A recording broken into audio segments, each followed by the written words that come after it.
Hello friends, welcome to your own channel civil Taiyari. आज की comprehensive news analysis में आप सबका स्वागत है। कॉम्प्रिहेंसिव न्यूज़ एनालिसिस शुरू करने से पहले डेली आंसर राइटिंग चैलेंज के क्वेश्चंस को देखेंगे। पहला क्वेश्चन जीएस पेपर 2 से है। क्वेश्चन कहता है, why is government suddenly paying attention to the activities of Confucius institutes? What would be the implication of such a move on Indo-China relationship? मतलब सरकार अचानक से कन्फ्यूशियस संस्थानों की गतिविधियों पर क्यों ध्यान दे रही है? भारत चीन संबंधों पर इस तरह के कदम का क्या निहितार्थ होगा? सेकेंड क्वेश्चन आपका अगेन जीएस पेपर 2 से है। क्वेश्चन कहता है, what will be the short term and long term implication of cartographic aggression on Indo Pakistan relationship?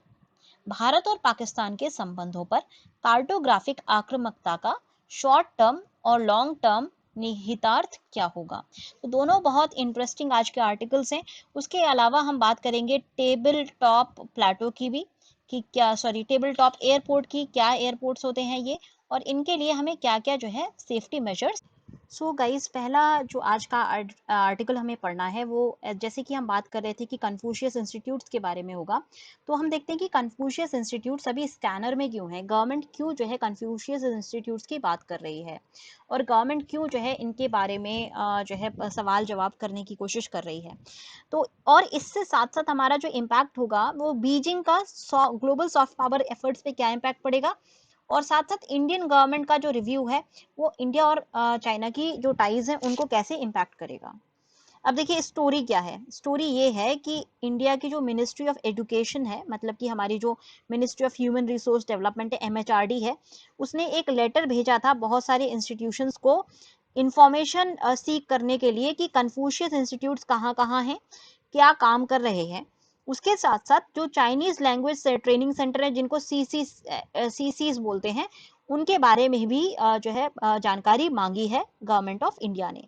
तो ऐसी जो मूव है ये स्पॉटलाइट को दोबारा पुट करती है चाइना के कन्फ्यूशियस इंस्टीट्यूट्स के ऊपर। कन्फ्यूशियस इंस्टीट्यूट की अगर आप बात करेंगे ना, तो ये बहुत बड़ा पिलर है चाइना की सॉफ्ट डिप्लोमेसी का। अच्छा, सॉफ्ट डिप्लोमेसी के अलावा ये और क्या क्या करते हैं? कन्फ्यूशियस इंस्टीट्यूट माना ये जाता है कि ये जो है परसेप्शन मैनेजमेंट करते हैं, उसका परसेप्शन मैनेजमेंट में का भी काम करते हैं। मतलब कि ये जो चाइना की गवर्नमेंट है उसका परसेप्शन आउट ऑफ चाइना कैसा है उसको मैनेज करने की कोशिश करते हैं। अब इसका पूरा जो फंक्शनिंग होती है वो कैसे होती है? देखिए, कन्फ्यूशियस इंस्टीट्यूट जो है हानबाल के द्वारा जो है एस्टैब्लिश किया, हानबन के अंडर में ये जो है इनको इनको एस्टैब्लिश किया गया है। अब हानबन क्या है? हानबन बेसिकली चाइना का national office for teaching Chinese as a foreign language, जिसको नॉर्मल लैंग्वेज में हानबन बोला जाता है। हानबन सीधे सीधे चाइनीज चाइनीज कम्युनिस्ट पार्टी जो है सीसीपी, उसका उसके अंडर में हानबन काम करता है। यहाँ पे जो भी सारे वर्कर्स हैं ये सब वुल्फ वैरियर डिप्लोमेट्स होते हैं। वुल्फ वैरियर डिप्लोमेट्स के बारे में मैंने आपको बहुत सारे अपने लेक्चर्स में आपको बताया है। अगर आपको नहीं पता हो फिर भी तो आप एक बार जो है आप इसमें कमेंट सेक्शन में डाल सकते हैं, जिससे कि मैं देख करके दोबारा आपको एक बार एक्सप्लेन कर दूं कि ये क्या है, वुल्फ वैरियर डिप्लोमेसी क्या है। तो बेसिकली ये वुल्फ वैरियर डिप्लोमेट्स होते हैं, और जो कि चाइना के सीसीपी के अंडर डायरेक्टली काम कर रहे हैं, मतलब कम्युनिस्ट पार्टी के अंडर में ये काम करते हैं। अच्छा, इनका काम क्या होता है? तो चाइनीज जो कम्युनिस्ट पार्टी ऑफ चाइना है, ये जो है फंड्स प्रोवाइड करती है हानबन को, और हानबन जो है फंड्स प्रोवाइड करता है कन्फ्यूशियस इंस्टीट्यूट्स को। ये जो फंडिंग है कन्फ्यूशियस इंस्टीट्यूट से उस इंस्टीट्यूशन में जाती है जहां पर ये एस्टैब्लिश्ड है। For example, Vellore institute of technology में इनका एक ऑफिस है, जहां पर ये चाइनीज मैंडेरियन लैंग्वेज जो है वीआईटी के स्टूडेंट्स को पढ़ाते हैं। बट चाइनीज मैंडेरियन लैंग्वेज पढ़ाने के साथ साथ, क्योंकि ये फंडिंग कर रहे हैं, अगर वीआईटी में कुछ भी जो है एंटी चाइना सेंटिमेंट रेज होते हैं, या फिर चाइना के बारे में जो एक कल्चरल सेंटिमेंट्स हैं वो भी मैनेज करने का काम यही कन्फ्यूशियस इंस्टीट्यूट करता है। ऑफन ऐसा देखा गया है। For example, university of Maryland और यूनिवर्सिटी ऑफ कैलिफोर्निया में ऐसा हुआ था कि उन्होंने एक यूएस चाइना के बारे में एक डायलॉग सिंपोजियम जो है खोला था, अभी रिसेंट की बात है, और उसको जो है कन्फ्यूशियस इंस्टीट्यूट उनके इंस्टीट्यूशन के अंदर एग्जिस्ट करता था, उसके प्रेशर की वजह से ये जो है सिंपोजियम कंडक्ट नहीं कराया गया था। सिमिलरली एक और जो एग्जांपल आता है कि फॉर एग्जांपल ये आपको पता ही है कि ताइवान के साथ जो चाइना का रिलेशनशिप है वो अच्छा नहीं है। ताइवान को वो अपनी कंट्री का हिस्सा मानता है चाइना, जबकि ताइवान अपने आप को एक इंडिपेंडेंट नेशन के रूप में खुद को घोषित घोषित करता है। तो ताइवान में एक पर्टिकुलर जर्नलिस्ट थी, उन्होंने बहुत अच्छे से वांग ही करके थी, उन्होंने बहुत काम किया हुआ था, ताइवानीज थी वो। इनका एक जो है सिंपोजियम होना था यूनिवर्सिटी ऑफ मैरीलैंड में। ये भी जो है जो भी इनके जितने भी मतलब फ्लायर्स वगैरह इशू किए गए थे यूनिवर्सिटी ऑफ मैरीलैंड में, वो कन्फ्यूशियस इंस्टीट्यूट के प्रेशर की वजह से यहाँ से ताइवान जर्नलिज्म का ताइवान वाला जो उनका पोर्टफोलियो था वो बिल्कुल हटा दिया गया था। तो इस तरह के काम जो है कंटिन्यूसली कन्फ्यूशियस इंस्टीट्यूट्स बीच बीच में करता रहता है, जो कि कई बार हमने मतलब बहुत सारी कंट्रीज में ऐसा देखा गया है। तो ये सिर्फ इंडिया की बात नहीं है, ऑल ओवर द वर्ल्ड इस वक्त जो एक फोकस है वो कन्फ्यूशियस इंस्टीट्यूट्स के ऊपर है, उनकी जो एक्टिविटीज है उनके ऊपर सभी लोगों का फोकस है। और ऐसे में जो है इंडिया ने भी अपना जो एक स्टैंड है कन्फ्यूशियस इंस्टीट्यूट्स के ऊपर वो थोड़ा सा बढ़ा दिया है कि किस तरह से वो कन्फ्यूशियस इंस्टीट्यूट्स वर्क करते हैं। अब आगे बढ़ते हैं कन्फ्यूशियस इंस्टीट्यूट की और आगे हम बात करते हैं कि क्या कन्फ्यूशियस इंस्टीट्यूट्स हैं। अब देखिए इनकी प्रेजेंस कितनी है इंडिया के अंदर, कहाँ कहाँ पर प्रेजेंट है। तो जैसे मैंने आपको बताया था कि टोटल अगर हम प्रेजेंस की बात करें तो बहुत सारे इंस्टीट्यूट्स में इनकी प्रेजेंस देखी गई है। फॉर एग्जांपल अगर हैंडबन के ऑफिशियल वेबसाइट से देखें तो सीआईएस की प्रेजेंट इंडिया की 7 यूनिवर्सिटीज में है और 54 इन्होंने मेमोरेंडम ऑफ अंडरस्टैंडिंग किए हैं इंटर स्कूल कॉपरेशन के लिए, जिसमें चाइना इन्वॉल्व है। और हालांकि इसमें जो कनेक्शन डायरेक्टली सीआई प्रोग्राम के साथ नहीं है। हानवन की वेबसाइट फिलहाल 3 जो है सीआईएस को लिस्ट आउट करती है इंडिया के अंदर। तो टोटल 7 हैं, बट हमें जानकारी अभी सिर्फ 3 इंस्टीट्यूट के बारे में है कि वो कहाँ कहाँ पर एग्जिस्ट करते हैं।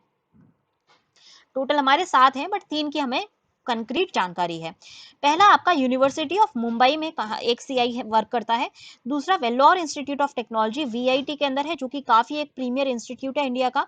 और तीसरा आपका लवली प्रोफेशनल यूनिवर्सिटी, ये भी एक जो है emerging world class university emerge हो रही है इंडिया के अंदर।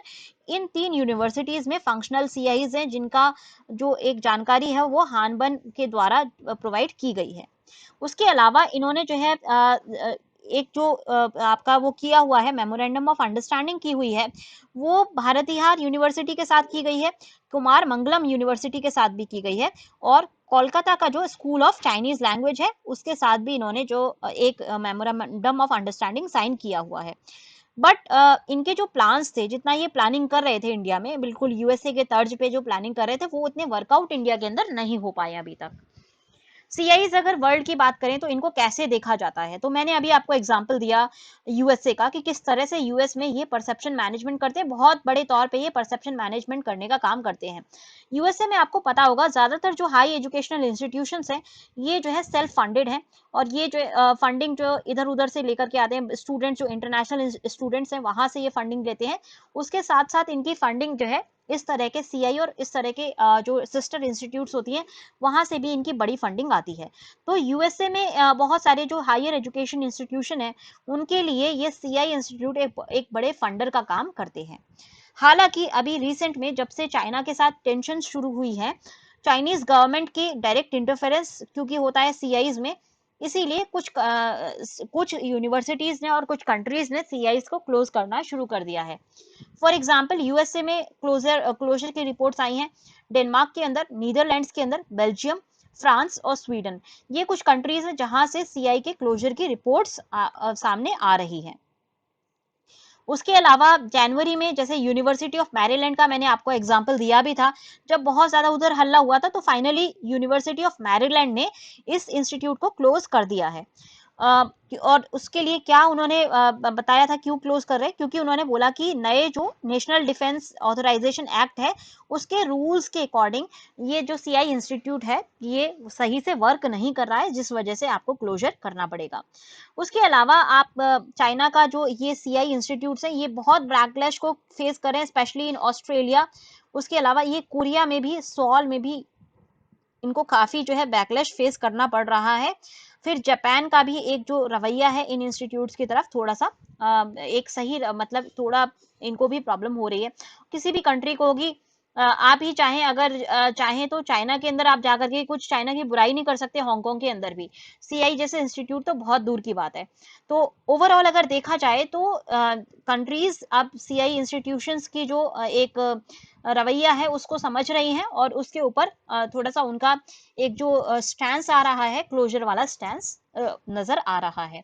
तो ऐसे में चाइना क्या कर रही है? चाइना ऑब्वियसली चुप बैठने वाली तो है नहीं, इसने रीब्रांडिंग करनी शुरू कर दिया, हानबान का नाम चेंज कर दिया है उन्होंने, और ये अपने इंस्टीट्यूट्स को रीब्रांड कर रहे हैं। देखिए चाइना जो है अर्बन डिप्लोमेसी में, अर्बन और वुल्फ वॉरियर डिप्लोमेसी में काफी आगे रहता है। आपने यूएसए में देखा होगा किस तरह से जो वहाँ के स्पाइज हैं वो स्टूडेंट्स के ऊपर स्पाइंग करते हैं और स्टूडेंट्स को अपने जो आइडियोलॉजी है उसके साथ मिलाने की कोशिश करते हैं। सीआई इंस्टीट्यूट एक एग्जाम्पल है किस तरह से स्टूडेंट्स के ऊपर जो है असर करने की कोशिश की जा रही है, और इसी वजह से इसको बैन करने की कोशिश कंट्रीज कर रही हैं। क्योंकि देखिए ये जो परिस्थिति है ये चाइना जैसी कंट्रीज में हो नहीं सकती, बट डेमोक्रेसी का गलत फायदा उठा करके अगर किसी भी कंट्री की संप्रभुता पर क्वेश्चनिंग होगी तो ऑब्वियसली कंट्री को जो है स्टैंस लेना पड़ेगा उस कंट्री के अगेंस्ट। अगर आप टोटल सीआई इंस्टीट्यूशंस की बात करें ओवर द वर्ल्ड, 550 जो है सीआई इंस्टीट्यूट्स वर्क करते हैं, मतलब कन्फ्यूशियस इंस्टीट्यूट्स वर्क करते हैं, और 1000 जो है सीसीज वर्क करते हैं। उनको भी आप सिस्टर सीआईज ही समझ लीजिए, बस नाम चेंज है, वर्किंग जो है वो भी हानबन के अंदर है, तो ऑब्वियसली वर्किंग डायरेक्टली वो सीसीपी के द्वारा मैनेज किए जाते हैं।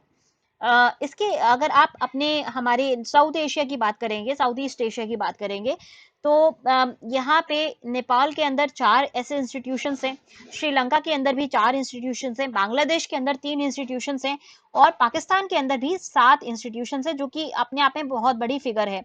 आप खुद सोचिए कि इंडिया में जहाँ पे 3 हमारे 7 इंस्टीट्यूशंस थे उसमें से 3 फंक्शनल हैं, वहीं पे पाकिस्तान में 7 टोटल फंक्शनल इंस्टीट्यूशंस हैं। वो क्या क्या करते होंगे ये तो हम और आप इमेजिन भी नहीं कर सकते, क्योंकि वहां पे एक चाइना में को जो है पूरा फ्री रन मिला हुआ है।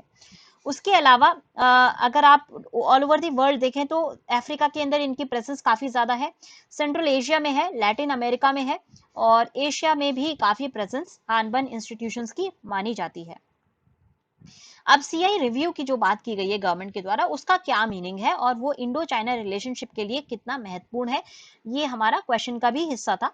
तो मिनिस्ट्री ऑफ एक्सटर्नल अफेयर्स ने ये सजेस्ट किया था कि गवर्नमेंट केवल जो गाइडलाइंस एस्टैब्लिश की गई थी 2009 में उनको फॉलो कर रही है, कि कोई भी ऐसे एग्रीमेंट्स जो कि सपोर्ट या स्पॉन्सर करें ऑटोनोमस फॉरेन ऑर्गेनाइजेशंस को, इंक्लूडिंग कन्फ्यूशियस सेंटर, तो उस गाइडलाइन के मद्देनजर इसको जो है चेक करने की बात कर रही है।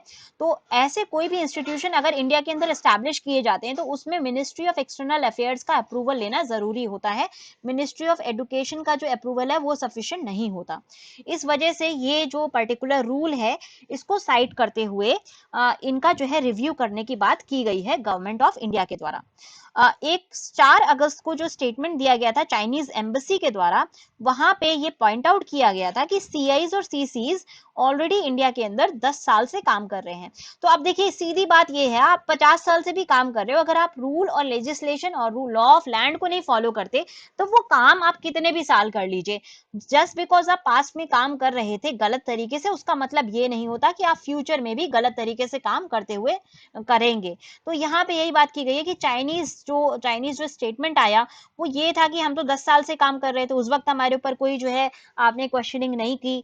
अब आप जो है क्वेश्चनिंग इसलिए कर रहे हैं क्योंकि आप पॉलिटिसाइज करने की कोशिश कर रहे हैं एक नॉर्मल कॉपरेशन को, ये चीज जो है चाइनीज ने बोली। और चाइनीज के बियॉन्ड अगर आप इंडियन मीडिया की बात करेंगे तो इंडियन मीडिया को जो है ज्यादा मिर्ची लगी थी सीआई इंस्टीट्यूशन के ऊपर एक क्वेश्चनिंग करने से, और ये वही जो मीडिया आपके हाउसेस हैं जो कि बाकी अगर गवर्नमेंट मान लीजिए कोई गलती करती है तो उसके लिए बहुत जल्दी सामने आते हैं। तो ऑब्वियसली देखिए मीडिया का काम है कि गवर्नमेंट की गलतियों को बोलना, बट जब गवर्नमेंट एक सही काम कर रही है, नेशनल इंटरेस्ट में कोई अगर एक्शन ले रही है तो उसमें जो है सबको सपोर्ट करना चाहिए।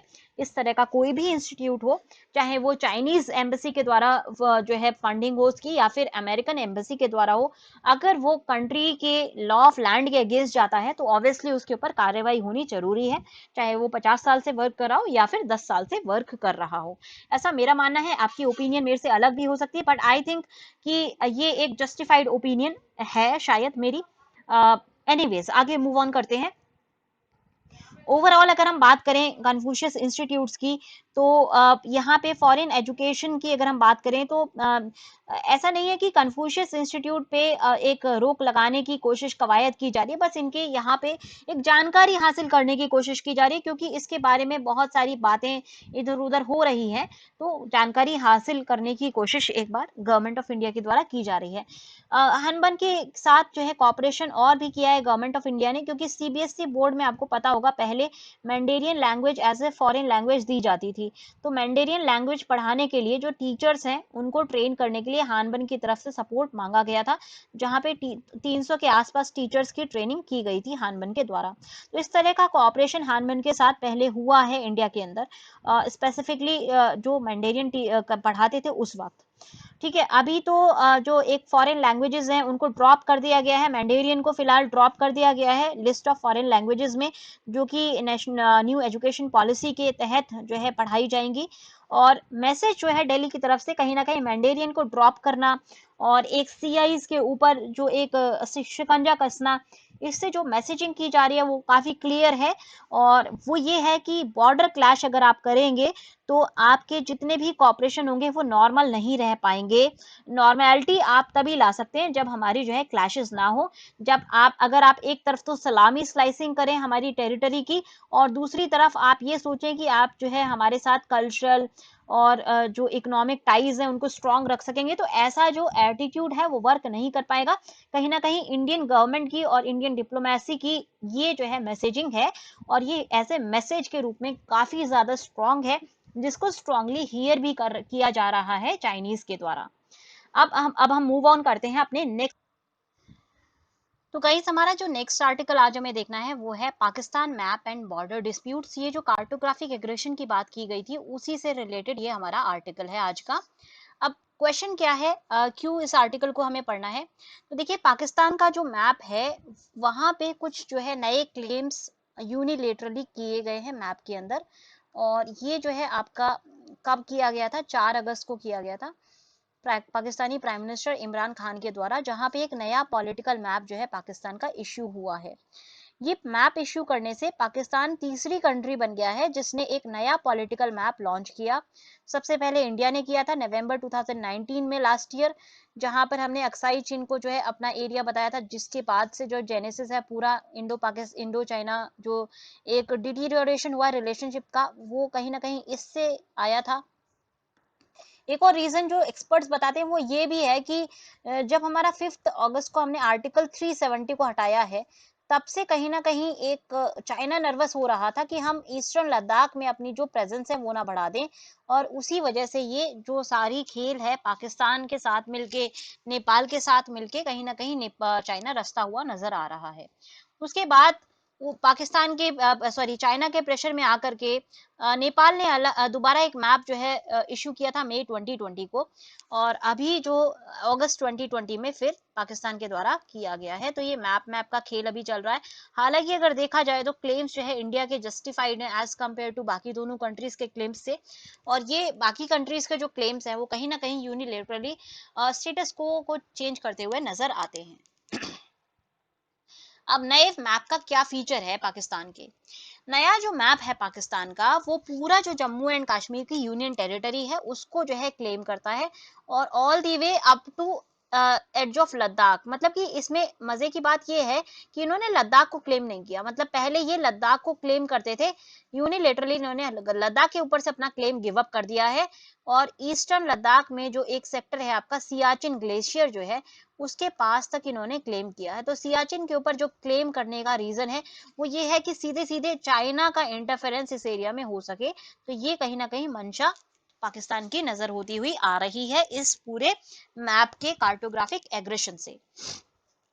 उसके अलावा एक जूनागढ़ नाम का एक टेरिटरी थी, पहले प्रिंसली स्टेट हुआ करता था जूनागढ़, और दूसरा था मानावडार। इन दोनों प्रिंसली स्टेट्स के ऊपर भी जो है इन्होंने क्लेम किया है। ये जो दोनों जो प्रिंसली स्टेट्स थे ये आज गुजरात का हिस्सा है। अब जूनागढ़ का एक स्पेशल केस है। जूनागढ़ क्या हुआ था? जूनागढ़ में थोड़ी सी हिस्टोरिकली हम बैकग्राउंड में जाएंगे, 1947 में जाएंगे। तो जूनागढ़ जो आपका प्रिंसली स्टेट था, यहाँ का जो राजा था, वो नवाब था, वो वो मुस्लिम था और जो जनरल पॉपुलेशन थी वो हिंदू पॉपुलेशन थी। तो इसको जो है इंडिया के अंदर जब क्वेश्चन आया था, सबसे पहला रीजन ये था कि जूनागढ़ जो है कंटिगुअस नहीं था पाकिस्तान के साथ, इसीलिए यहाँ पे अंडर इंटरनेशनल सुपरविजन अगर आप बोल सकते हैं, या फिर अगर आप ब्रिटिशर्स के अंडर में बोले तो वहां यहाँ पे एक रेफरेंडम कराया गया था बिफोर पार्टीशन। तो रेफरेंडम में 95% जो इंडियंस थे, उन्होंने 95% जो रेजिडेंट्स थे उन्होंने जो है इंडिया के साथ आना चूज किया था। इसीलिए अल्टीमेटली जो है वो इंडिया के अंदर उसको सम्मिलित कर लिया गया था और वहां की जो रॉयल फैमिली थी वो फिर भाग करके पाकिस्तान चली गई थी, और जो इनका प्रिंस है आज भी वो पाकिस्तान में रहता है। तो ये जो प्रिंस है, इनका जो क्राउन प्रिंस होना चाहिए था, उस रॉयल फैमिली के जो भी डिसेंडेंट्स हैं वो कई बार रिटोरिक से बोलते रहते हैं कि जूनागढ़ को हम जो है पाकिस्तान का हिस्सा बना देंगे। वो जो एक एम्प्टी रिटोरिक था जिसको इवन इस्लामाबाद भी सीरियसली कंसिडर नहीं करता था, पाकिस्तानीज भी कंसिडर नहीं करते थे, वो क्लेम जो है दोबारा लाने की कोशिश की गई है। सिमिलरली मांडवार की अगर हम बात करें तो उसका भी बिल्कुल सिमिलर केस है। तो ये दो जो केसेस हैं ये जो है totally against the spirit of arbitration के अगेंस्ट जाते हैं, स्पिरिट ऑफ जो हमारा जिस बेसिस पे डिवीजन हुआ था, पार्टीशन हुआ था, उसकी स्पिरिट के अगेंस्ट जाते हैं। कल को फिर हम भी बहुत सारी टेरिटरीज क्लेम कर सकते हैं, पाकिस्तान ये चीज जो है ध्यान में नहीं दे रहा है। उसके अलावा ये जो एग्रीमेंट्स हैं, ये जो सारे इनके क्लेम्स हैं, ये शिमला एग्रीमेंट के अगेंस्ट हैं, क्योंकि यहाँ पे पाकिस्तान ईस्टर्न लद्दाख में एक अपना क्लेम को गिव अप करके, और जो सियाचिन के पास इनका जो इन्होंने डिस्प्यूट क्रिएट किया है जो ऑलरेडी 1999 के आसपास सॉल्व हो चुका था, वो दोबारा डिस्प्यूट क्रिएट करने का मकसद चाइना को इन्वॉल्व करना है, जो कि शिमला एग्रीमेंट के स्पिरिट के अगेंस्ट जाता है, जहां पे पाकिस्तान ने खुद माना था कि वो कश्मीर को एक बायलेटरल इशू की तरह ट्रीट करेगा। मैप लॉन्च करने के बाद पाकिस्तानी प्राइम मिनिस्टर इमरान खान ने कहा था कि बॉर्डर जो उस एरिया में है, मतलब ईस्टर्न लद्दाख में है, वो तभी फिक्स होगा जब कश्मीर का मुद्दा जो है सॉल्व हो जाएगा। पाकिस्तान ने क्लेम किया है सारी वाटर बॉडीज, अगर आप बात करें सर क्रीक रीजन में। अब सर क्रीक रीजन अगेन एक बहुत जो है एक प्रॉब्लमेटिक इशू था, और यहाँ पे इंडिया और पाकिस्तान जो है international court of arbitration Geneva में गए थे। 1966 में जो है जिनीवा की कोर्ट ऑफ आर्बिट्रेशन से एक जो सेटलमेंट आया था, जहां पर सर क्रीक वाला जो हिस्सा इंडिया अभी क्लेम करता है, वो उसको हमें जो हिस्सा है वो इंटरनेशनल कोर्ट ऑफ आर्बिट्रेशन के द्वारा दिया गया था। तो ये जो डिस्प्यूट थी ये सॉल्व हो चुकी थी ना, इस पे जो है ऑफिशियल पॉलिटिकल बस डिक्लेरेशन बाकी था, अदरवाइज ऑन पेपर ये डिस्प्यूट सॉल्व है और इंटरनेशनल कोर्ट ऑफ आर्बिट्रेशन के थ्रू सॉल्व की गई है, इंटरनेशनली ये सॉल्व की गई है डिस्प्यूट। तो इस तरह से पाकिस्तान का जो क्लेम है वो टोटली आर्बिट्रेशन की जो एक आपकी बात होती है उसके अगेंस्ट जाता है, फिर इंटरनेशनल ट्रीटी एग्रीमेंट्स के अगेंस्ट जाता है, और उसके साथ साथ थोड़ा सा इन्होंने जो है टेरिटोरियल एस्पिरेशन के अलावा ग्राउंड रियलिटीज को भी शो करने की कोशिश की है, एक रेड डॉटेड लाइन बना के। अब सबसे बड़ी बात है कि इसका इम्पैक्ट क्या पड़ेगा, यही आपसे क्वेश्चन पूछा गया था कि क्या इम्पैक्ट होगा इस कार्टोग्राफिक वॉरफेयर का। तो सबसे पहली चीज, पाकिस्तान की जो पोजीशन है टेरिटोरियल डिस्प्यूट पे वो इंडिया के साथ अब चेंज होती हुई नजर आ रही है। देखिए पाकिस्तान जो है यूनाइटेड नेशन सिक्योरिटी काउंसिल में गया था जम्मू एंड कश्मीर के मुद्दे को लेकर के, और उनका कहना था कि जम्मू एंड कश्मीर एक डिस्प्यूटेड टेरिटरी है और इसका जो रिजोल्यूशन है ये प्लेबिसाइड करा के आपको कंडक्ट कराना चाहिए। अब जब आपने कार्टोग्राफिक आपने जो पॉलिटिकल मैप इश्यू किया है उसमें अगर आपने जम्मू एंड कश्मीर को अपना हिस्सा बता दिया, तो इसका मतलब सीधे सीधे आपका जो क्लेम है कि ये एक डिस्प्यूटेड टेरिटरी है वो वहीं खत्म हो जाता है। सिमिलरली ये जब इन्होंने मैप इशू किया है उससे 2 दिन पहले भी पाकिस्तान के फॉरेन मिनिस्टर ने साफ साफ ये कहा था, दोबारा इस अपने पॉइंट को रिटीरिएट किया था कि जम्मू एंड कश्मीर एक डिस्प्यूटेड टेरिटरी है। तो अब जब आपने मैप इशू कर दिया तो आपने यूनिलेटरली इसको डिस्प्यूटेड टेरिटरी से अपनी टेरिटरी बना लिया है, तो डिस्प्यूट का कोई मकसद बनता नहीं है। डिस्प्यूट जो यूएनएससी का जो भी ये बीच भाव की बात करते थे वो यहाँ पे एकदम नेगेट हो जाती है। दूसरा जो इम्प्लीकेशन होगा वो ये होगा कि पाकिस्तान का जो कश्मीर डिस्कोर्स है इसमें जम्मू भी इंक्लूड किया जा रहा है। पहले देखिए जम्मू को ये इंक्लूड नहीं करते थे, अब इन्होंने जम्मू का इंक्लूजन किया है। और जम्मू की अगर आप बात करेंगे तो जम्मू की जो पॉपुलेशन है वो बहुत ज्यादा हिंदू पॉपुलेशन है। यहाँ से हम ये देख सकते हैं कि पाकिस्तान एक लो स्केल वॉरफेयर में इंडल्ज हो सकता है अपने प्रॉक्सीज के थ्रू। जैसे कि हम देख रहे हैं, देखिए अब आप जो स्टोन पेल्टिंग के इंसिडेंट्स हैं, आपने देखा होगा कि 70% पिछले एक साल में कम हुए हैं। रीजन क्या हुआ था कि ये जो पेल्टिंग के इंसिडेंट्स होते थे ये फंडेड होते थे। अब क्योंकि पीएफआई को बंद कर दिया गया है और फंडिंग इनकी बंद हो गई है, तो यहाँ पे स्टोन पेल्टिंग के जो इंसिडेंट्स है वो कम हो गए हैं। बट सीधे सीधे ये आर्मी के ऊपर अटैक कर नहीं पाते, क्योंकि आर्मी के ऊपर अटैक करना एक हाई कॉस्ट जो है हो जाता है टेररिस्ट के लिए। और सीधे सीधे उरी ने इनको सिखा दिया था कि आर्मी के साथ हमें पंगे नहीं लेने हैं। तो अब ये किस तरह का वारफेयर कर रहे हैं पाकिस्तान वाले? तो पाकिस्तानीज अब क्या कर रहे हैं कि वहां पे जो ग्राउंड वर्कर्स हैं, जो बीजेपी के या किसी ऐसी पार्टी के जिनकी आइडियोलॉजी इनकी आइडियोलॉजी से मैच नहीं होती, उनको मर्डर कर रहे हैं। आपने देखा होगा शुरू में अभी रिसेंटली एक वानी फैमिली के एक फादर और सन के डुओ को जो है टेररिस्ट के द्वारा किडनैप करके मर्डर किया गया था, जस्ट बिकॉज वो एक पर्टिकुलर पॉलिटिकल पार्टी से बिलोंग करते थे। तो इस तरह के जो इंसिडेंट्स हैं वो जम्मू रीजन में भी बढ़ा सकते हैं। और यहाँ से जो एक डिस्टेबलाइजेशन होगा, कश्मीर वैली का तो था ही, जम्मू का भी डिस्टेबलाइजेशन हो सकता है, जो कि एक बहुत बड़ा अपने आप में एक कंसर्न इश्यू है, जिसको इंडिया को काफी जो है ध्यान से देखना होगा और ध्यान से डील करना होगा। क्योंकि पाकिस्तान एक रूज नेशन है, उससे हम जो है ना, पाकिस्तान और चाइना दोनों की अगर हम बात करें तो ये जो है गुंडे वाले नेशन आप बोल सकते हैं। इनकी इंटरनेशनल स्टैंडिंग कोई है नहीं। सबसे वर्ल्ड के सबसे बड़े टेररिस्ट को अपने बैकयार्ड में इन्होंने छुपाया था, और पीछे पीछे जो अमेरिका के साथ इन्होंने जो है अलायंस की बात की थी। तो अपने एलाइज के साथ अगर पाकिस्तान ऐसा कर सकता है तो इंडिया के साथ ऑब्वियसली वो कुछ भी कर सकता है। तो ये एक बड़ा डिस्कोर्स हो गया, जहां पे हमें अब बहुत ध्यान रखने वाली बात है। जम्मू प्लस कश्मीर दोनों के ऊपर अब हमारी जो सिक्योरिटी की एक नजर होनी चाहिए, काफी पैनी होनी चाहिए। पहला ये इम्प्लीकेशन हुआ। दूसरा इम्प्लीकेशन, जूनागढ़ और मानवडार को जब इन्होंने अपनी टेरिटरी बना लिया है, तो इन्होंने जो है सीधे सीधे इश्यू ऑफ टेरिटोरियल सोवरेनिटी इसको ओपन कर दिया है।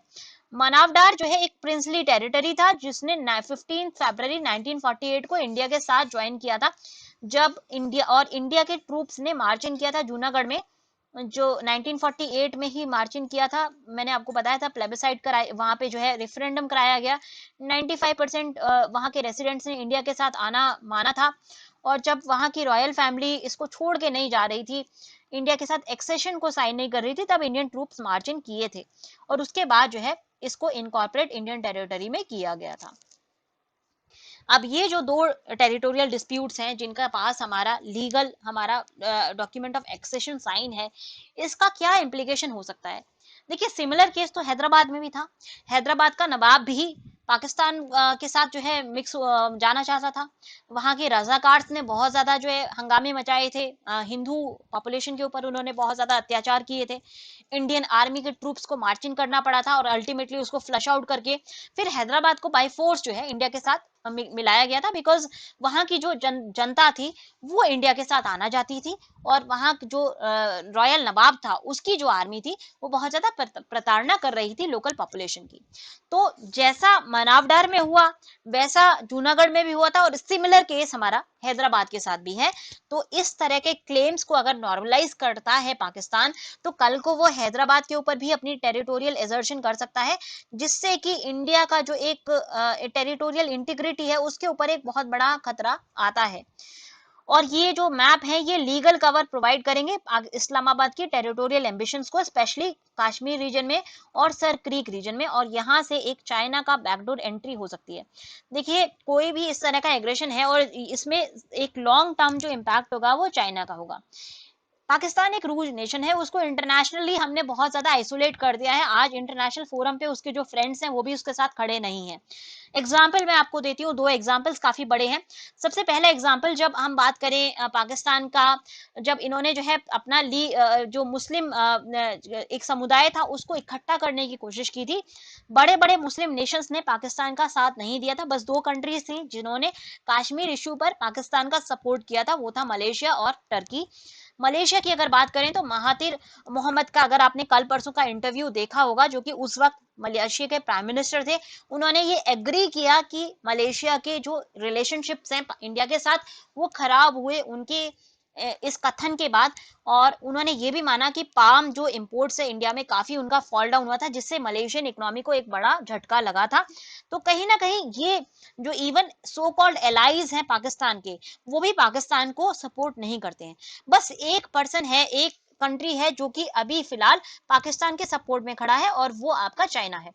अब 2 दिन पहले की बात है, सऊदी अरेबिया जो कि सबसे बड़ा एलाई है पाकिस्तान का, जो कि सऊदी अरेबिया जो कि मुस्लिम नेशन का, मुस्लिम जो जितनी भी कंट्रीज होती हैं सुन्नी स्पेशली, उनके लिए एक एज अ स्पिरिचुअल हेड के रूप में भी काम करता है, और जो कि पाकिस्तान के साथ काफी सपोर्ट में खड़ा रहता है, उसने $1 बिलियन वापस मांगे हैं पाकिस्तान से अभी फिलहाल।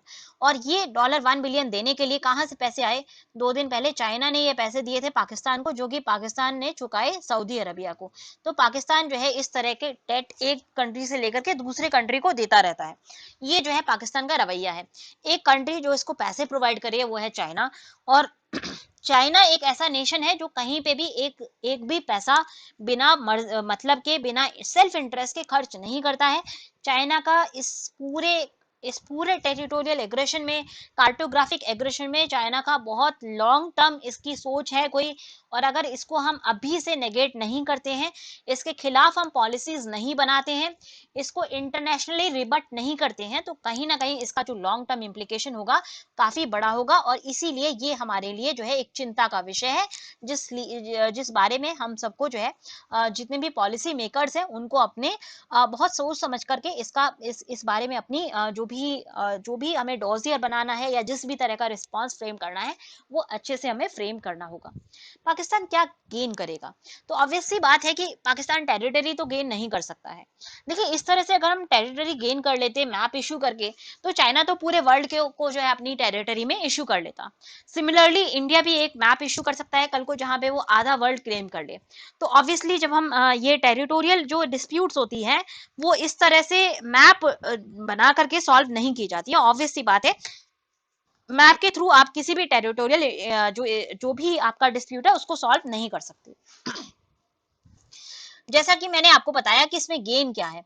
गेन पहला ये है कि पाकिस्तान जो इश्यूज हैं उनको सॉल्व नहीं करना चाहता है, जो सॉल्व इश्यूज हैं उनको दोबारा यूनिलेटरली चेंज करने की कोशिश कर रहा है।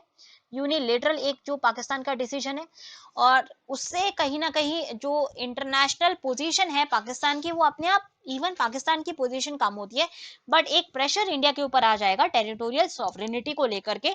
क्योंकि अब बहुत सारे ऐसे एरियाज जो जहां पे इंडिया के टेरिटोरियल क्लेम्स थे, जो इंडिया की टेरिटरी का हिस्सा है, उनको यूनिलेटरली एक डिस्प्यूटेड टेरिटरी में कन्वर्ट करने की कवायद पाकिस्तान के द्वारा की गई है। दूसरा, क्या वेस्टर्न बॉर्डर पे भी कोई क्लेम है? तो मैप जो है टेरिटोरियल क्लेम, वेस्टर्न बॉर्डर के बारे में ज्यादा कोई ऐसा क्लेम नहीं है। पाकिस्तान इंडिकेट करता है कि डूरान लाइन जो कि बॉर्डर था अफगानिस्तान के साथ, वो उन्होंने एक्सेप्ट किया था, but on the ground realities अलग अलग हैं। अभी रिसेंट की बात है, अभी 1 महीना भी नहीं खत्म हुआ है, जहां पर 20 जो अफगानी लाइव्स हैं उनको पिछले साल की जो हॉलीडेज थी ईद उल अजहा वाली, उसमें अफगान्स को मारा था।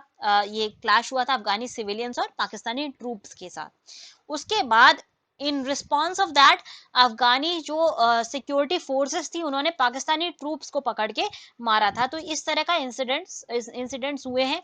अफगानी ट्रूप, अगर हम अभी फिलहाल जो गवर्नमेंट है अफगानिस्तान के अंदर, उसकी बात करें तो वो पाकिस्तानी के साथ खुश नहीं रहती है। इवन दूसरा जो पार्ट है कि पाकिस्तान का जो पख्तूनवा टेरिटरी है, खैबर पख्तूनवा जो टेरिटरी है, वो ट्रेडिशनली हालांकि पाकिस्तान के पास है, बट ये जो है कंटेजियस है अफगानिस्तान की टेरिटरी के साथ। और यहाँ की जो ट्राइबल आइडेंटिटी है वो सिमिलर है, और वो पाकिस्तानी जो पंजाबी पाकिस्तानीज हैं उनका जो एग्रेशन है, डोमिनेंस है, उसको एक्सेप्ट नहीं करते हैं। तो रिजल्टेंट ये कन्फ्रंट्रेशन पाकिस्तान का और अफगानिस्तान का उसके वेस्टर्न बॉर्डर पे होता रहता है। हालांकि अफगानिस्तान के साथ इश्यूज को अभी फिलहाल पाकिस्तान क्रिएट नहीं करना चाहता, क्योंकि कहीं ना कहीं तालिबान की गवर्नमेंट के आने का रास्ता साफ हो रहा है अफगानिस्तान में, और तालिबान हमेशा प्रो पाकिस्तानी स्टैंस लेता है। तो पाकिस्तान इस वजह से अफगानिस्तान के साथ कोई भी डिस्प्यूट क्रिएट नहीं कर रहा। फिलहाल वो ईस्टर्न बॉर्डर पर इंडिया के साथ डिस्प्यूट क्रिएट करने की पूरी पूरी गुजारिश में है, मंशा में है।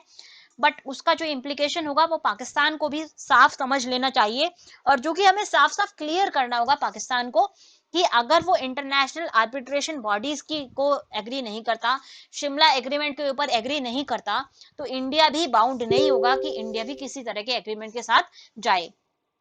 और इंडिया भी फिर जो इंडस वाटर ट्रीटी है उसके साथ एग्री करने के लिए इंडिया भी बिल्कुल इंडिया के ऊपर भी कोई कंपल्जन नहीं होगा। और यूनिलेटरली अगर इंडिया इंडस वाटर ट्रीटी का एक भी टर्म चेंज करता है तो उससे जो है पाकिस्तान की वाटर सिक्योरिटी के ऊपर एक बहुत बड़ा खतरा होगा। बट सबसे बड़ी बात यह है कि अभी इंडिया कहीं ना कहीं प्लेग्राउंड के रूप में इमर्ज होता हुआ नजर आ रहा है। इन फ्यूचर कॉन्फ्लिक्ट्स इस रीजन में बढ़ेंगी, और ये बढ़ना स्वाभाविक है। हम ये एक रियलिटी है कि हम दो बड़े रूज नेशंस के नेबर हैं, हम अपने नेबर्स को मतलब बदल नहीं सकते हैं। ऐसे में जो हम काम कर सकते हैं वो है कि हम अपनी टेरिटोरियल सोवरेनिटी को संप्रभु रखें, हम अपनी टेरिटोरियल इंटीग्रिटी को संप्रभु रखें, अंदर से हम यूनाइटेड रहें। हमारी जो भी पॉलिटिकल पार्टीज हैं, सारी पॉलिटिकल पार्टीज अक्रॉस स्पेक्ट्रम, उनको जो है एक तरह की बयानबाजी देनी चाहिए टेरिटोरियल डिस्प्यूट्स के बारे में और टेरिटोरियल इंटीग्रिटी के बारे में। अनफॉर्चुनेटली ऐसा देखा गया है कि कुछ पॉलिटिकल पार्टीज कुछ ऐसी बातें बोलती हैं जिनको कोट किया जाता है पाकिस्तानी और चाइनीज मीडिया में। तो इस तरह की जो बयानबाजी है वो नहीं होनी चाहिए। ऑन दी होल हम सब इंडिया का हिस्सा हैं, हमारी कोई भी पॉलिटिकल एफिलिएशन हो, अल्टीमेटली हम ये तो एक्सेप्ट नहीं कर सकते कि यूनिलेटरली कोई भी कंट्री आकर के हमारी टेरिटरीज को धीरे धीरे अपने कंट्री में मिलाए। ये जो है किसी भी कंट्री के लिए फीजिबल पोजीशन नहीं हो सकती। ऑफ कोर्स हम पीस चाहते हैं, हम पीस को एक्सेप्ट करते हैं, बट अगर कोई हमारी टेरिटरी को लेगा तो उसको डिफेंड करना ये हमारी जो है प्राइम और मॉरल रिस्पॉन्सिबिलिटी बनती है। नेक्स्ट आर्टिकल जो हमें देखना है वो हमारा चाइना से सॉरी हमारा जो टेबल टॉप रनवे है उससे रिलेटेड है। चाइना वाला आर्टिकल हम ऑलरेडी देख चुके हैं। तो टेबल टॉप एयरपोर्ट की बात करेंगे, जो कि हमारा कोड़िकोड में अभी जो इंसिडेंट हुआ था उसके ऊपर ये आर्टिकल आपका दिया हुआ है। अब क्या था इंसिडेंट? तो 7 अगस्त को एक बोइंग का 737 एयर इंडिया का एक्सप्रेस विमान, जो कि वंदे भारत रिपैट्रिएशन मिशन पे था, दुबई से कोड़िकोड आ रहा था 174 पैसेंजर्स को लेकर के। उसमें जो है 174 एडल्ट पैसेंजर्स के अलावा 10 बच्चे थे, इन्फेंट्स थे, और 2 पायलट थे, 4 कैबिन क्रू मेंबर्स थे। टोटल 191 लोग थे ऑन बोर्ड। जब ये प्लेन जो है अपने रनवे को ओवररन करके क्रैश लैंडिंग इसकी हुई थी, और जो ये ऑलमोस्ट जो है स्प्लिट आउट कर गया था, और जो आगे वाला हिस्सा था पायलट वाला हिस्सा वो कहीं ना कहीं वैली में गिर गया था, जिस वजह से पायलट्स को भी अपनी जान गंवानी पड़ी। तो क्या ये कोड़िकोड का जो एयरपोर्ट एक्सीडेंट था क्या इसको अवॉइड किया जा सकता था? क्या क्या मेजर्स इन प्लेस थे कि क्या मतलब क्यों ये इंसिडेंट घटा, और टेबल टॉप जो एयरपोर्ट्स होते हैं वो क्या होते हैं? तो सबसे पहला हमारा यही क्वेश्चन है कि टेबल टॉप एयरपोर्ट्स क्या होते हैं। उससे पहले हम ये समझेंगे कि एक्चुअल इंसिडेंस क्या हुआ था।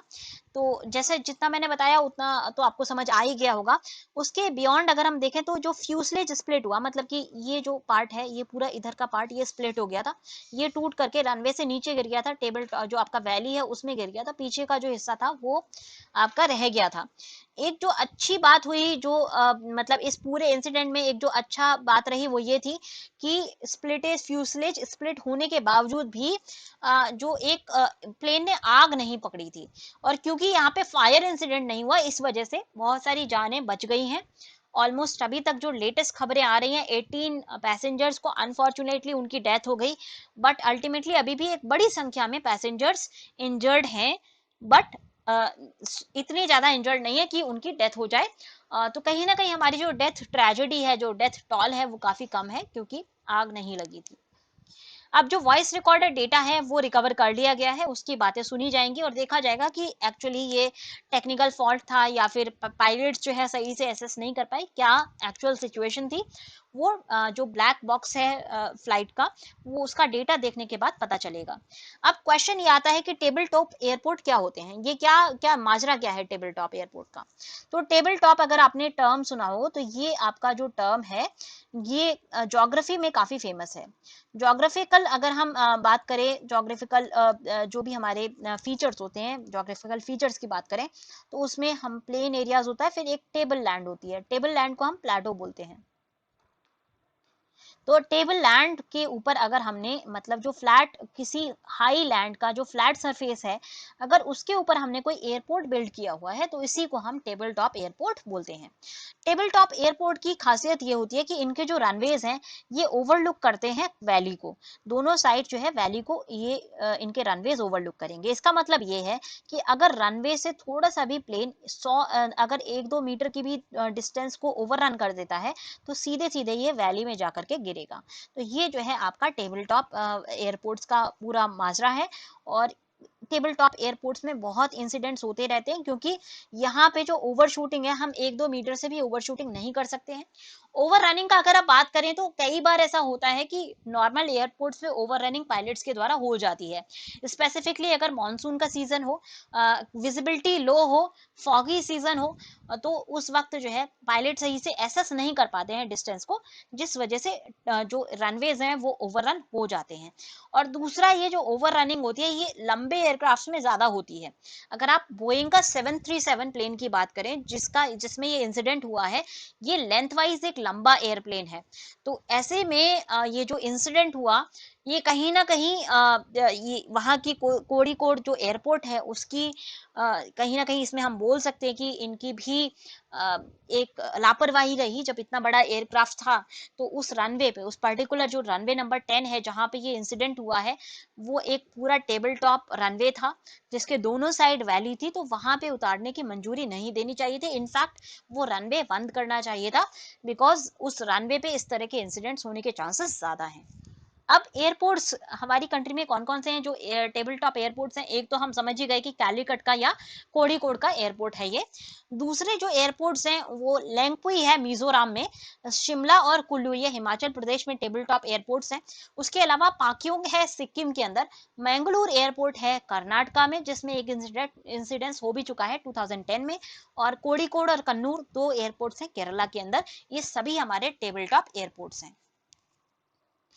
देखिए अगर हम ICAO की बात करें, मतलब इंटरनेशनल जो बॉडी है उसकी बात करें, तो वो जो हमारा इस तरह का एयरपोर्ट होता है टेबल टॉप एयरपोर्ट, इस नाम का, इस टर्म को मतलब उसके उसमें कोई डिक्शनरी में ये टर्म नहीं है। बट इंडियन अगर हम DCGA की बात करें तो इंडिया के अंदर जो ऐसे एयरपोर्ट्स हैं जो इस तरह से बनाए गए हैं उनको हम टेबल टॉप एयरपोर्ट बोलते हैं। तो इन इंडिया इंडियन जो हमारी DGCA है, ए है, उसके तहत इस तरह के जो टेबल लैंड पे बने हुए एयरपोर्ट्स हैं उनको हम टेबल टॉप एयरपोर्ट्स कहते हैं। अब ये एयरपोर्ट इतने ज्यादा अटेंशन में क्यों आ रहे हैं, तो मैंने आपको बताया था कि मैंगलोर में एक इंसिडेंस हुआ था 2010 में। एक्चुअली 22 मई 2010 में मैंगलोर के एयरपोर्ट पे इसी तरह का सिमिलर जो है एयरपोर्ट है वो भी, और वहां पर एक बड़ा इंसिडेंट हुआ था जहां पर एयर इंडिया एक्सप्रेस फ्लाइट थी उसमें भी इन्वॉल्व, और वो भी दुबई से आ रही थी। तो दुबई से मैंगलोर की फ्लाइट थी जिसमें जो फ्लाइट नंबर था IX812, और वो एक एंटीना को हिट कर गई थी और सीधे सीधे एम्बैंकमेंट से नीचे गिरी थी, और उसके बाद उस एयरक्राफ्ट में आग लग गई थी। टोटल 160 पैसेंजर्स थे, 6 क्रू मेंबर्स थे, 166 पीपल ऑन बोर्ड थे उस प्लेन में, और 158 लोगों की जान चली गई थी। तो ये काफी एक अनफॉर्चुनेट इंसिडेंट रहा जहां पे केवल 166 में से 8 लोग किसी तरह से बचे थे, 158 प्रेशियस लाइव्स का लॉस हुआ था। और उसके बाद जो है टेबल टॉप एयरपोर्ट्स के ऊपर एक बड़ी अटेंशन जो है DGCA की आई थी। इसी तरह से अगर हम कोड़ीकोड की बात करें तो 2010 के बाद जितने भी टेबल टॉप एयरपोर्ट थे उनके अंदर एक नया जो है फीचर, सेफ्टी फीचर जो है इम्प्लीमेंट किया गया था ना, जिसका नाम है RESA, मतलब रनवे एंड सेफ्टी एरिया, जो कि आपका जो IOCA है वो कहता है कि मिनिमम अगर टेबल टॉप एयरपोर्ट्स हैं तो उसमें जो है 790 मीटर का RESA होना चाहिए, और जो एक मिनिमम 90 मीटर का होना चाहिए, और एक जो एक्सपेक्टेड लेंथ है इसकी 240 मीटर बताई गई है। तो जो कोड़ीकोड का ये जो हम बात कर रहे हैं रनवे की, इसकी टोटल लेंथ है 2700 मीटर। पहले इसकी लेंथ थी 2860 मीटर्स। इसको शॉर्टन किया गया था रीसा को इनकलकेट करने के लिए, और थोड़ा सा आगे भी इसको बढ़ाया गया है। टोटल 240 मीटर का रीसा यहाँ पे एस्टैब्लिश किया गया है, जिससे कि रनवे इंसिडेंट्स ना हो, ओवर रनिंग अगर होती भी है तो लॉसेस जो है मिनिमम हो। ये जो टेबल टॉप एयरपोर्ट है, ये यहाँ पे अगर हम बात करें कोड़ीकोड की, तो ये अगर आप देखें तो 2700 मीटर का जो रनवे है ओवरऑल छोटा माना जाता है। बड़े प्लेन के लिए 2700 मीटर का जो रनवे है काफी छोटा है, और इसीलिए ऐसे रनवेज जो है सूटेबल नहीं है बड़े एयरक्राफ्ट को उतारने के लिए। स्पेशली जो एक बड़ा पैसेंजर प्लेन है जहाँ पे 100 से ज्यादा सीटर अगर कोई प्लेन है, उसके लिए बहुत सेफ इस तरह के रनवेज नहीं होते हैं। हालांकि कोड़ीकोड में एक जो सबसे बड़ा एयरप्लेन जो यहाँ पे ऑपरेट करता है, वो जेद्दा मतलब कोड़ीकोड से जेद्दा सेक्टर के बीच में ऑपरेट करता है, जिसमें 191 जो पैसेंजर्स हैं वो एकोमोडेट हो सकते हैं। तो ये पूरा जो है इंसिडेंस है, वो भी आपका बोइंग का जंबो 747 जेट है। ये भी हमारा जो है 747 जेट था, पर जंबो जेट नहीं है ये, सॉरी 727 जेट था ये। तो रिकमेंडेशन सब क्या आए मंगलूर क्रैश के बाद? तो ऑब्वियसली जब क्रैश हुआ था इतना बड़ा, तो उसमें जो है एक कमेटी का गठन किया गया था, जो कि एयर मार्शल BN गोखले के द्वारा जो हेड की गई थी, और इन्होंने रिकमेंडेशंस दिए थे जो कि एयरलाइन ऑपरेटर्स को दिए गए थे, जहां पर उनको बताया गया था कि वो डाउनवर्ड स्लोप की तरफ ओवर शूटिंग ना करें टेबल टॉप रनवेज पे, क्योंकि यहाँ से जो इंसिडेंट्स होते हैं वो बढ़ जाते हैं। दूसरी चीज, ग्राउंड अरेस्टिंग सिस्टम जो है एयरक्राफ्ट के अंदर होने चाहिए, जिससे कि जो जैसे सिस्टम जो है इंडियन एयरफोर्स में हर जगह हर एयरफील्ड पे है, ऐसे सिस्टम जो है बाकी एयरपोर्ट्स में भी होने चाहिए, और हर एयरक्राफ्ट के अंदर इस तरह के सिस्टम्स हों, जिससे कि ओवर रनिंग ना हो एयर रनवेज की। उसके अलावा उन्होंने कहा था कि एक विजुअल रेफरेंस सिस्टम जो है अलर्टिंग सिस्टम होना चाहिए पायलट्स के लिए, जिससे कि पायलट जो है विजुअली देख करके आइडेंटिफाई कर सके कि क्या कितनी डेप्थ है और कितने दूरी तक वो जो है लैंडिंग कर सकते हैं, और लैंडिंग कर भी सकते हैं या नहीं। फिर उन्होंने जो एक रिपोर्ट दी थी, वो role of rescue and fire fighting services के बारे में कही थी, और एरोडोम रिस्क असेसमेंट की बात की थी। और ये रिकमेंडेशंस जो एरोडोम रिस्क असेसमेंट के हैं, ये DGCA को भी दिए गए थे। क्या ICAOA का कोई डॉक्यूमेंट है ऐसे ऑपरेशंस को लेकर के? तो ICAOA का AO का डॉक्यूमेंट है 9981 एयरपोर्ट्स के लिए है, जो कि एक गाइडलाइन के रूप में सर्व करता है। कंपैटिबिलिटी स्टडी बताता है ये स्मॉलर एरोडोम्स की, कि किस तरह के इनके अंदर सेफ्टी मेजर्स होने चाहिए, और कितना जो है लेंथ ऑफ एयरक्राफ्ट ऐसे एरोडोम्स के ऊपर एक्सेप्टेबल होनी चाहिए। अब देखिए, क्योंकि हमारी जो एविएशन सर्विसेज हैं ये इंक्रीज हो रही हैं वर्ल्ड वाइड, और छोटे छोटे एरोड्रोम्स भी बनाए जा रहे हैं कनेक्टिविटी बढ़ाने के लिए, ऐसे में एक जो प्रॉपर सेफ्टी असेसमेंट करना छोटे एरोड्रोम्स का जरूरी है, जिससे कि रिस्क का असेसमेंट किया जा सके, और हाई जो हायर कैटेगरी है एयरक्राफ्ट की वो सही से ऑपरेट कर पाए। तो अगर हम देखें सेफ्टी मेजर्स की, तो क्या रीसा एक सही सेफ्टी मेजर है, या कोई और इससे बेटर मैकेनिज्म भी है सेफ्टी का? तो रीसा जो है ये काफी फैशनेबल है, और बहुत सारी कंट्रीज के अंदर रीसा नाम का जो सेफ्टी मेजर है वो इम्प्लीमेंट किया जाता है। बट अगर यूएसए की बात करें, तो यूएसए के हर एयरपोर्ट के अंदर एक दूसरा सेफ्टी मेजर है, जिसका नाम है EMAS। EMAS का मतलब है इंजीनियर्ड मटेरियल्स अरेस्टर, या अरेस्टिंग सिस्टम। ये इंजीनियर लाइट वेट और क्रशेबल सेलुलर सीमेंट या कंक्रीट का होता है। रनवे के एंड पे ये लगाया जाता है सेफ्टी बैरियर के फॉर्म में, और ये जो है एयरक्राफ्ट को स्टॉप कर लेता है। इसकी जो रिटार्डिंग इफेक्ट है वो इंक्रीज करेगा, जैसे जैसे आप रनवे के एज तक पहुंचेंगे वैसे वैसे इसका रिटार्डिंग इफेक्ट इंक्रीज होता चला जाता है। और ये वेस्ट में, मतलब कि ये यूएसए में काफी ऑपरेटेबल है, और वहां पे देखा गया है कि ये काफी एक अच्छा जो है मेजर है। इस वजह से इंसिडेंट्स, जो सेफ्टी इंसिडेंट्स हैं यूएसए में काफी कम हुए हैं। तो इसको भी इम्प्लीमेंट किया जा सकता है, और सबसे बड़ी बात है कि इसको इम्प्लीमेंट करने के लिए, जैसे हमने रीसा की अभी लेंथ देखी थी कि अप्रोक्सीमेट लेंथ 240 मीटर होनी चाहिए, बट अगर हम EMAS सिस्टम की बात करें, तो इसकी ये 75 अगर मीटर ऑफ EMAS सिस्टम हम इंप्लीमेंट करते हैं, ये ऑलमोस्ट 240 मीटर ऑफ रीसा के इक्विवेलेंट होता है, और कोई डैमेज एयरक्राफ्ट को नहीं करता, जबकि रीसा से डैमेजिंग ऑफ एयरक्राफ्ट पॉसिबल है। अब अगर हम बात करें ऑपरेशंस की, पायलट पॉइंट ऑफ व्यू से किस तरह से ऑपरेशंस किए जाते हैं, पायलट को क्या क्या जो है हिदायत हिदायत दी जाती है जब भी वो रनवे पे टच डाउन कर रहे हैं। तो यहाँ पे कहा गया है कि जो पायलट होता है उसको कोई स्पेसिफिक ट्रेनिंग नहीं दी गई है टेबल टॉप रनवेज के लिए। हालांकि एयरलाइंस जो है रूटीन रूट चेक्स कराती हैं शॉर्टर रनवेज के लिए, और उसके साथ साथ लैंडिंग टेक्निक और प्रिकॉशंस जो है वो सभी को लेने होते हैं, सभी रनवेज के लिए सिमिलर हैं। बट डिफरेंस ये है कि टेबल टॉप रनवे में कोई स्कोप ऑफ एरर नहीं रहता। अगर आप 1 मीटर भी अपने जो रनवे का जो भी रनवे है उससे अगर आप डेविएट करते हैं, ट्राजेक्टरी अगर आपकी 1 भी मीटर डेविएट करती है तो उससे जो है कैटास्ट्रॉफी क्रिएट हो सकती है। तो इसीलिए जो काफी प्रिसिशन की जरूरत होती है पायलट के पॉइंट ऑफ व्यू से, पायलट के एंड से, जब भी वो इस तरह के रनवेज पर लैंडिंग करने की कोशिश कर रहे हैं। पायलट ट्रेनिंग में एम्फेसिस की जाती है कि 1000 फीट जो है वो होनी चाहिए रनवे की बिगनिंग से लैंडिंग तक, मतलब टच डाउन जोन तक जो हमारी हाइट हो वो 1000 फीट से ज्यादा ना हो, जिससे कि ऑब्स्टिकल वगैरह आसानी से पायलट्स देख सकें। पायलट्स को और ट्रेनिंग जो है दी जाती है जिससे कि वो सही से एसेस कर सकें ग्राउंड सिचुएशन को, और कॉन्टैक्ट जो है टच डाउन जोन में वो प्रॉपरली कर सकें। उसके अलावा जो है उनको अपर सबसे ज्यादा उनको जो ध्यान में रखना है वो ये ध्यान में रखना होता है कि ये शॉर्ट है या टेबल टॉप रनवे है। तो ऐसे में हम जो है हमें काफी प्रिसाइजली यहाँ पे लैंडिंग करनी होगी। क्रू रिसोर्स मैनेजमेंट मैंडेटरी है सभी पायलट्स के लिए कि वो फॉलो करें रिकमेंडेशंस जो कि बैंगलोर क्रैश के बाद हुए थे। उसके अलावा उनको जो कुछ पायलट्स को जो है क्लासरूम और सिमुलेटर ट्रेनिंग भी दी जाती है, स्पेशली जब वो शॉर्टर रनवे रूट्स पे ऑपरेट करते हैं तो उनको ट्रेनिंग प्रॉपर होती है। ऐसे ही पायलट्स को ये दिया जाता है रूट जिनको प्रॉपर ट्रेनिंग दी गई हो। फिर अगर अनस्टेबल अप्रोच हो या फिर एयरक्राफ्ट जो है टच डाउन जोन में सही से उसको विजिबिलिटी नहीं मिल रही है तो पायलट्स को बोला जाता है कि वो लैंड ना करें। एयर ट्रैफिक कंट्रोल का क्या रोल है? तो देखिए एयर ट्रैफिक कंट्रोल जो है वो पायलट के साथ तब कोऑर्डिनेट करता है जब मिनिमम विजिबिलिटी जो है ना हो, तब वो पायलट को जो है बताते हैं कि उनको लैंडिंग नहीं करनी है।